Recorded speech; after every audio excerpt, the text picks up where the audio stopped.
Welcome to time 24/7 headlines.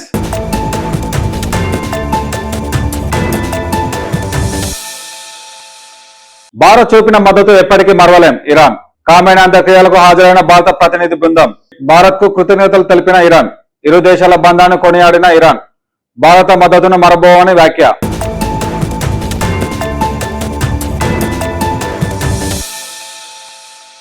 SBI caps కు బాధ్యతలు అప్పగించండి. కేంద్ర మంత్రికి సీఎం రేవంత్ రెడ్డి లేఖ. హైదరాబాద్ మెట్రో స్వాధీనంపై కేంద్రానికి సీఎం రేవంత్ రెడ్డి లేఖ. ఫేజ్ 1 టేక్ ఓవర్, ఫేజ్ 2 విస్తరణపై ఎస్బీఐ క్యాప్స్ కు అధ్యయనం చేయాలని విజ్ఞప్తి. ప్రక్రియ ఆలస్యం వల్ల నిర్వహణలో అనిశ్చితి వ్యయం పెరుగుతుందని ఆందోళన. జూన్ 24 సమావేశంలో కుదిరిన అంగీకారాన్ని అమలు చేయాలని కోరిన సీఎం.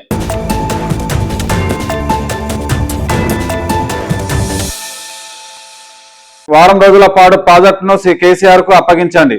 నీరు అందించి చూపిస్తాం కేటీఆర్. కాళేశ్వరం ప్రాజెక్టును సందర్శించిన కేటీఆర్ బృందం. పర్యటనను అడ్డుకునేందుకు పోలీసుల యత్నం. చోటు చేసుకున్న ఉద్రిక్తత. 1,00,000 క్యూసెక్కుల గోదావరి నీటిని ప్రభుత్వం వృధా చేస్తోందని కేటీఆర్ ఆరోపణ. చేతగాకపోతే వారం రోజుల పాటు ప్రాజెక్టును కేసీఆర్ కు అప్పగించాలని సవాల్. ఇది రైతు వ్యతిరేక ప్రభుత్వం అని కాంగ్రెస్ పై తీవ్ర విమర్శలు.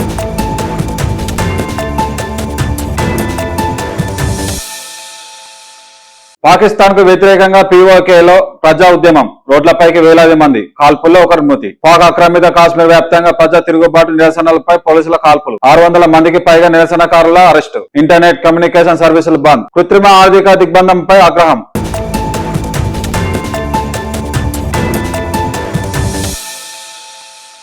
మరోసారి ప్రపంచ కప్ విజేతగా ఆస్ట్రేలియా. 7వ టీ20 టైటిల్ కైవసం. మహిళల టీ20 వరల్డ్ కప్ లో ఆస్ట్రేలియా మరో టైటిల్. ఫైనల్ లో ఇంగ్లాండ్ ను 7 వికెట్ల తేడాతో ఓడించిన ఆసీస్. అర్ధ సెంచరీతో ఆస్ట్రేలియా విజయంలో కీలక పాత్ర పోషించిన బేట్ముని. 151 పరుగుల లక్ష్యాన్ని 17.1 ఓవర్లలోనే ఛేదించిన ఆసీస్.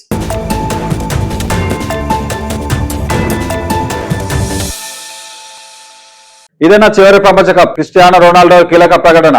2026 ఫీఫా ప్రపంచ కప్ టోర్నీయే తన చివరిదని ప్రకటించిన రొనాల్డో తన రిటైర్మెంట్ పదే అడగడం సమయం వృధా అని వ్యాఖ్య. జట్టుకు సహాయం చేయడానికి ఎప్పుడు కట్టుబడి ఉంటానని వెల్లడి. ప్రపంచ కప్ గెలవగలమనే నమ్మకంతో ఇక్కడికి వచ్చామని స్పష్టీకరణ. ప్రస్తుత టోర్నీలో ఇప్పటి వరకు 3 గోల్స్ సాధించిన పోర్చుగల్ స్టార్.